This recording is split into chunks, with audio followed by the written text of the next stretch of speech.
ungkapan ibda, itu hadis Nabi, ibda binafsik atau ibda biman ta'ul. Itu gimana kalau orang tuanya nggak benar?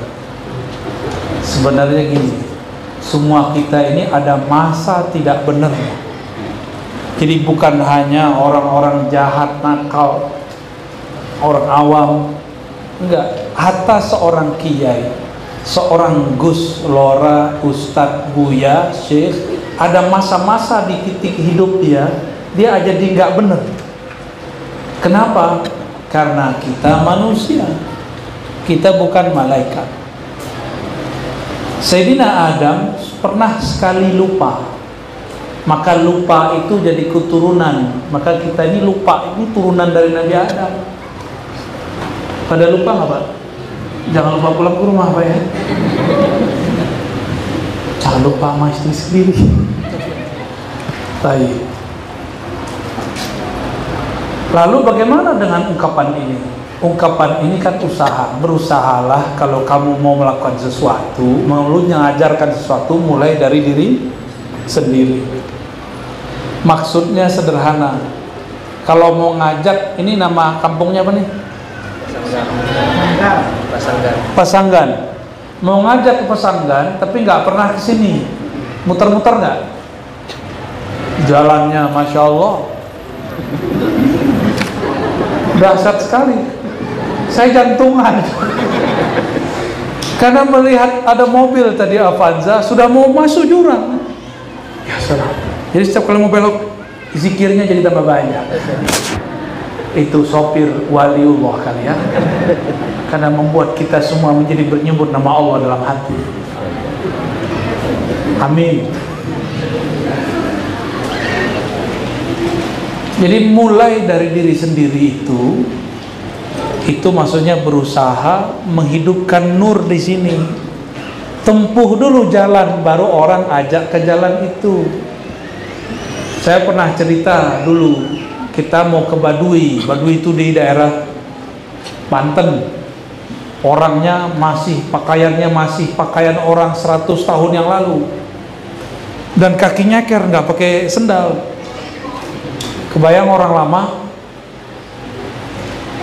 Saya turun dari kereta api, nanya ke orang-orang, mau ke sana naik apa? Wah, bisnya udah nggak ada Pak. Terus gimana? Pakai angkot aja sewa. Maka kita carilah angkot. Angkot di sini sama angkot. Taksi. Oke. Saya carilah sopir taksi. Pak sopir, tahu Baduy nggak? Saya sebut nama daerahnya. Oh, tahu. Yaudah, tolong antar kita. Diantarlah sama dia. Jam 5 sore masih terang. Jalan. Kawan kita pakai GPS. GPS-nya menjadi kacau. Nggak tahu kita dibajak ke alam mana. Mungkin dimasukkan ke alam Jabarut. Lalu menjadi carut marut. Tadinya cuma 3 kilo mau nyampe. Dia ajak sudah 7 kilo menjauh daripada. Itu pun kami yang jadi penumpang, tapi kami yang dorong taksinya ketika naik. Taksinya nggak sanggup mendaki. Pas mendaki, terpaksalah kita turun. Kita yang bayar, kita yang non-dorong. Itu sopir taksi paling hebat sedunia ya. Akhirnya saya tanya, Mas, kamu ngerti jalan gak sih? Saya sebenarnya belum pernah ke sana Mas. Nah inilah nasib dai-dai, ustadz-ustadz, kiai-kiai ngajak kepada Allah tapi belum ketemu Allah. Ngajak ma'rifatun Nabi tapi rindu Nabi belum ada. Ngajak zikrullah tapi gak pernah latihan zikir. Ngajak anaknya jadi soleh, dirinya belum soleh. Kira-kira begitu ya. Kita ini kan gak ada yang benar-benar soleh, termasuk saya. Kita sedang berusaha menjadi orang soleh. Nah, ini menjambung yang nomor 3 tadi jawabannya. Saya bukan orang sempurna Bapak Ibu ya. Aib saya banyak, dosa saya sangat menggunung, bahkan mungkin melangit. Maka setiap istighfar itu saya selalu nangis, karena saya merasa dosa saya banyak. Tapi kadang-kadang kita sembunyiin, kita nggak mau istighfar depan orang. Saya menyimpan rasa hina itu di dalam diri sendiri. Maka saya pun sampai hari ini masih memperbaiki diri setiap saat, karena ayatnya menyebutkan qad aflaha man zakkaha. Zakkaha meskipun lafaznya fi'il madhi, tapi yadullu wa yufidu ala dawami was subut. Itu selalu abadi. Sungguh beruntung orang yang selalu membersihkan jiwanya. Selalu. Jadi nggak boleh, oh saya sudah bertorikoh, saya sudah mursyid, saya sudah berzikir. Nggak ada kata sudah. Seorang murid datang, Buya, kok saya sudah zikir tapi pikiran jadi kacau lagi? Jawabannya gampang, nggak perlu pakai teori. Kamu sih sudah zikir. Zikir itu nggak ada sudahannya. Zikir itu zikron kathir, sebanyak-banyaknya. Nggak ada namanya orang sudah berzikir. Orang sudah berzikir itu sombong, sok suci. Jadi jangan pernah nanya begitu sama kiai ya. Kok saya sudah zikiran kemudian nggak enak lagi perasaan? Ya wajar zikir jadi tinggal. Alhamdulillah kami punya ayah cinta ulama dan khidmah kepada seorang wali namanya Maulana Syekh Muhammad Nuruddin An-Naqsyabandi Al-Khalidi. Tapi bacaan saya torikotnya lain. Saya nanya, Pak, itu torikot Qadiriyah di mana? Maka beliau bilang, minggu depan saya anterin kamu. Ternyata bapak saya nggak sadar, saya itu dilarang baca buku. Bukunya ada setumpuk lemari, ditaruh di bagian lemari paling bawah pojok, dikunci. Tapi diam-diam kita intip kuncinya ditaruh di mana. Alhamdulillah ternyata kuncinya nggak jauh-jauh daripada gemboknya. Beliau taruhnya di atas kunci. Jadi beliau ini pinter nyembunyiin barang. Orang nyari udah kemana-mana nggak ketemu. Tahu-tahu dekat sih barang itu. Anaknya, genetiknya, ya. Tinggal intip aja beres. Saya intip, oh di situ. Bapak saya pergi ke kantor lurah, saya ambil kuncinya, saya buka dari yang paling atas, selesai 2, 3 sampai paling bawah. Ternyata itu kitab bacaan para mursyid, dibaca oleh orang umur 11-12 tahun. Ini berapa tahun umurnya? Udah berapa? 13? Udah mandi wajib? Yang belakang sudah mimpi, udah ihtilam. Umur kelas 1 sanawiyah, 1 sanawiyah, kelas 2, kelas 3 itu saya mengkhatamkan buku-buku itu. Bacaan yang dilarang kecuali seorang mursyid. Kata orang baca buku tasawuf gila. Coba, ini gila nggak? Gila nggak? Gila apa waras? Kalau saya gila, yang dengerin lebih gila lagi. Allahumma sholli ala Sayyidina Muhammad.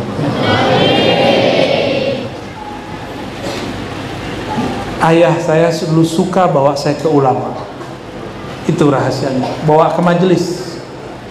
Bukan hanya majelis maulid, tapi majelis ngaji kitab. Walaupun sampai di sana saya tidur. Gitu. Jadi bawalah anak-anak kita ke ulama. Gak mesti didoain, mandang aja cukup. Apalagi kalau dapat doanya, ya. Apalagi kalau dapat tahniknya. Kalau saya gak menahnik ya, karena saya sendiri tahu diri kita ini banyak dosanya. Maka walaupun sunnah mentahnik anak, tapi saya tidak berani mentahnik anak. Jadi zurul ulama, ziarahi ulama, bawalah anak-anak, jangan ujuk-ujuk langsung masuk pesantren. Atau udah masuk pesantren pas musim liburan bawa anak-anak ke ulama ini, ke ulama itu. Ya hiburannya santri apa? Ulama sama kuburan, benar nggak? Ya udah kita ziaratul ulama sama ziaratul kubur, satu hayy satu mayyit, ziaratul ahya wal amwat. Rasakan nanti efeknya luar biasa kepada anak. Ini saya ambil dari Sayyiduna Muhammad SAW. Nabiuna Muhammad SAW waktu kecilnya diajak ziarah oleh ibunya. Kemana diajak ziarah? Ke ayahnya. Benar? Ziarah ke kakeknya, semuanya ziarah. Jadi Nabi itu adalah Nabi, pemimpin Sayyidul Kuburiyin. Di sini istilah itu nggak populer ya. Di Jakarta kita kalau ziarah kubur dituduh penyembah kubur. Mereka buat istilah kuburiyun. Jadi jangan kaget ya orang Madura nih. Ini punya gelar nanti di Jakarta. Kuburiyun. Halo kuburiyun. Gimana? Mau nggak disebut kuburiyun? Ya nggak apa-apa. Emang kita cinta kubur, bakal masuk ke dalam kubur. Sayyiduna Nabi SAW suka ziarah kubur sedari kecil, diajak ibunya. Maka ajak anak kita ziarah kepada yang hidup, begitu juga kepada yang mati. Insya Allah nanti anaknya cinta ulama, jika beruntung jadi ulama. Wallahu a'lam bishawab. Udah. Selanjutnya pertanyaan terakhir. Pertanyaannya sama poin 2. Oh, boleh.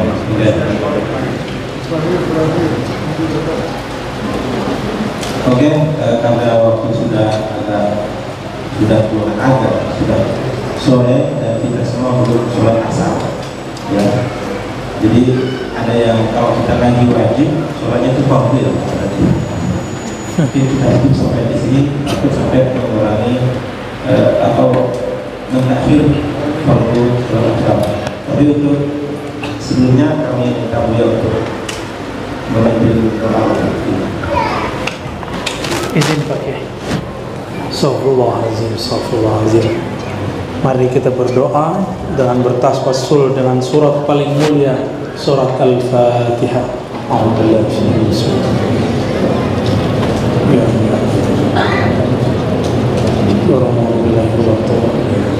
Allahumma ya munazzil al-Fatihah, iftah qulubana bil-Fatihah, waftah quluba abnaina wa talamizina wa tullabina wa talibatina bibarakatil Fatihah.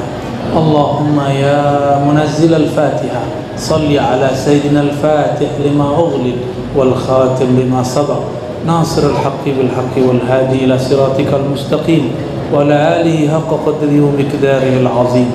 Allahumma ya Allah, berkahi hidup kami, berkahi guru-guru kami, berkahi ayah dan ibu kami. Ya Allah, jika mereka masih hidup maka berikan afwa wal afiyah. Jika mereka sudah wafat berikan maghfirah wa rahmah. Allahumma ya Rahman ya Rahim, ya muqallibal qulub, ya muqallibal qulub, ya muqallibal qulub. Wahai yang membolak-balik hati kami setiap hari berubah-ubah. Pagi ini jadi soleh, sore pun menjadi fasik. Hanya Engkaulah yang maha menguasai hati kami. Sabit qulubana ala dinika wa ta'ati. Tetapkan kolbu kami untuk tetap menjadi hamba-Mu ya Allah, hamba-Mu yang taat ya Allah. Ya Allah, jadikan anak-anak kami anak-anak yang cinta kepada Engkau, cinta kepada Rasul Engkau, mendirikan salat, mendirikan hak-hak salat. Lebih Rabbana ja'alna ya Rabbana muqimas salat wa kadzalika aj'al abna'ana minal muqimin. Ya Allah, jadikan kami dan anak-anak kami orang-orang yang mendirikan salat. Allahumma ya nur, wahai yang maha memiliki cahaya. Qalbu kami gelap ya Allah, gelap karena banyak dosa ya Allah, karena banyak iri dengki ya Allah, karena ada sombong di dalamnya ya Allah. Maka cahayailah qalbu kami dengan cahaya iman-Mu ya Allah, dengan cahaya kalimah-Mu ya Allah, dengan cahaya cinta kepada Rasul-Mu ya Allah. Allahumma ya Allah, farzuqna ru'yataka wa ru'yata nabiyyikal Mustafa sallallahu alaihi wasallam. Ya Allah, meskipun kami tidak layak memandang, izinkan kami masuk surga dan memandang-Mu. Izinkan kami masuk surga dan bersama memandang Rasul-Mu. Izinkan kami ya Allah bersama-sama yang hadir ini masuk surgamu tanpa hisab dan azab. Allahumma ya Allah, ajirna minan nar, bebaskan kami dari siksamu. Nas'aluka ridhaka wal jannah wa na'udzubika min sakhatika wan nar. Rabbana atina fid dunya hasanah wa fil akhirati hasanah wa qina adzaban nar. Warhamna warham ulama'ana wa umara'ana wal muridin was salikin wal muhibbin. Wa sallallahu ala sayyidil wujud sayyidil qaunain wa ala alihi wa ashabihi wal mahdi khalifatihi wa sallim walhamdulillahi rabbil alamin.